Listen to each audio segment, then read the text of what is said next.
2,999,000บินยาวปันหางว่าวได้เครื่อง39รายการตามนี้เลยเนาะเซตนี้บอกเลยว่าบุยไผ่เห็ดได้เนาะเครื่องงานไทยแท้100%นะจ๊ะเนาะเดี๋ยวมาเบิ้งเนาะจะได้กล้องใส่เครื่องรุ่นใหญ่จัมโบ้แบบนี้ไปเลย1กล้องนะจ๊ะเป็นงานแนนนี่ตัวนี้ใช้กุ้มดนเด้อเนาะได้เซตเบาะนอนพร้อมหมอนข้างหมอนหมุนแบบนี้มุ้งเอาออกสักได้นะจ๊ะคุณแม่เนาะ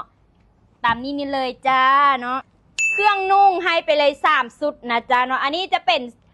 แขนสั้นแขนยาวปนกันแบบนี้ให้เลยเด้อแม่สามารถเปลี่ยนสีเปลี่ยนลายได้นะจ๊ะเนาะเละเอียงก็ให้ไปเลย3ผืนงานลูกสาวฟุ้งฟิงมุ้งมิ้งเนาะโอ้แต่แล้วเต้านมก็ให้ไปเลยงานแนนนี่1แถม1จ้าเซตถุงตีนถุงมือหมวกเนาะให้ไปเลย3เซตจุกๆแบบนี้เลยนะจ๊ะเนื้อผ้าดีเนาะรับประกันยังบ่เมิดให้ถุงตีนถุงมือให้อีกเนาะ2คู่แบบนี้เครื่องนุ่งให้เป็นเซตแบบนี้อีกตัวนี้จะเป็นเสื้อนะเพราะส่วนใหญ่เด็กน้อยจะนุ่งเปลืองนะจ๊ะเนาะเครื่องแม่เด้อเนาะจะได้เป็นสิ้นแม่2ผืนอันนี้สิ้นคือได้ไส้แน่นอน100%ได้สำลีก้อนเนาะถุง1อันนี้จะเป็นงานเบบี้แคร์นะจ๊ะคุณแม่เนาะและผ้าอ้อมซักได้ตัวนี้เนาะเป็นเปอร์เนาะไส้แฮนเปอร์ก็ได้เนาะซักได้ไส้ยำฮ้อนนี่ดีเลยนะจ๊ะเนาะระบายอากาศได้ดีโอ้แต่ขวดลิ้นอันนึงแบบนี้นี่เลยเนาะตัวนี้ได้30ก้านนะจ๊ะลิ้นลูกข่าวสามารถควัดได้เนาะเพราะว่าการที่ลิ้นลูกข่าวมันจะเป็นแบบอันก็สร้างแบคทีเรียในปากลูก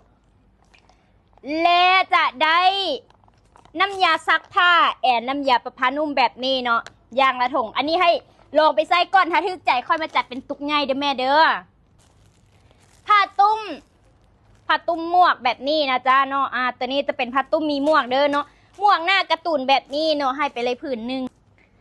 และนี่ของไส้จำเป็นนะจ๊ะเนาะจะเป็นผ้าเซ็ตโตผ้าตุ้มก็ได้อันนี้คือจำเป็นอิหลีนะจ๊ะและยังจะได้ผ้าห้องเหี่ยวทุกคนนะคะบ่อยากใส่เปอร์ไหลก็ใส่ผ้าห้องเหี่ยวก็ได้เนาะตอนลูกแรกเกิดเนาะสามารถใส่ผ้าอันนี้ได้เลยนะจ๊ะเนาะอันนี้สามารถตัดเครื่องได้นะจ๊ะคุณแม่เนาะแพ็คหนึ่งจะมีอยู่20สิ้นนะส่วนผ้าอ้อมอันนี้เป็นงานไทยเนาะเป็นงานสาลูแพ็คหนึ่งมี12ผืนเนาะให้ไปเลยแพ็คหนึ่งยังไม่หมดเนาะจะได้ผ้าห่มผืนใหญ่อันนี้เนื้อผ้าดีนะจ๊ะเนาะเดี๋ยวแกให้เบิ่งเดี๋ยวจะหาว่าพูดเกินจริงแบบนี้ได้ผืนใหญ่แบบนี้นี่เลยนะลายสวยมากคุณแม่ตามนี้เลยเนาะ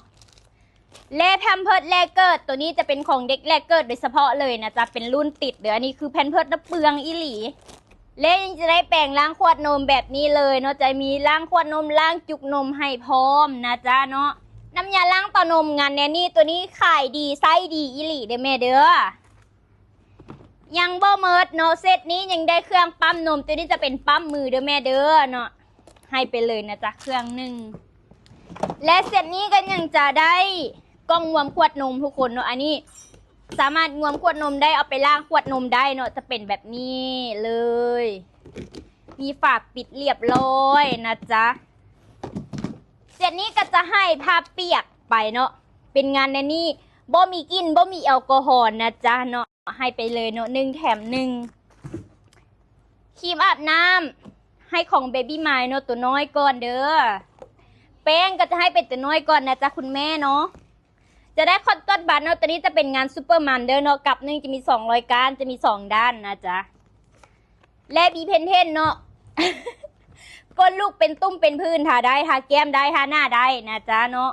เล่มหาหิ่งนะจ๊ะเวลาลูกท้องอืดแบบนี้เนาะเอาทาเนาะให้ลูกขับลมออกมาเนาะยังบ่หมดเด้อแม่เด้อเนาะเซตนี้ยังได้ขอหนีบเครื่องแบบนี้เนาะตัวนี้จะเป็นงานไทยนะจ๊ะเนาะได้ไปเลยเนาะอันนึงนะจ๊ะเนาะตัวนี้หนีบกุ้มดนนะจ๊ะนี่ผ้าอ้อมทงตีนทงมือลูกเนาะให้เป็นแบบนี้นี่เลยและเซตนี้ก็ยังจะได้อ่างแนนนี่แบบนี้ให้อีกอันนึงเนาะรวมแล้ว2,999,000ได้เครื่องหลายแบบนี้นี่เลยนะจ๊ะโบต้องไปซื้ออย่างเพิ่มอันนี้คือคัดสรรแต่สินค้าที่จำเป็นอิหลีมาให้ทั้งเครื่องแม่เครื่องลูกคือครบเลยนะจ๊ะคุณแม่เนาะถ้าจะซ้อมเครื่องลูกต้อง For Baby Love เท่านั้น For Baby Love มอ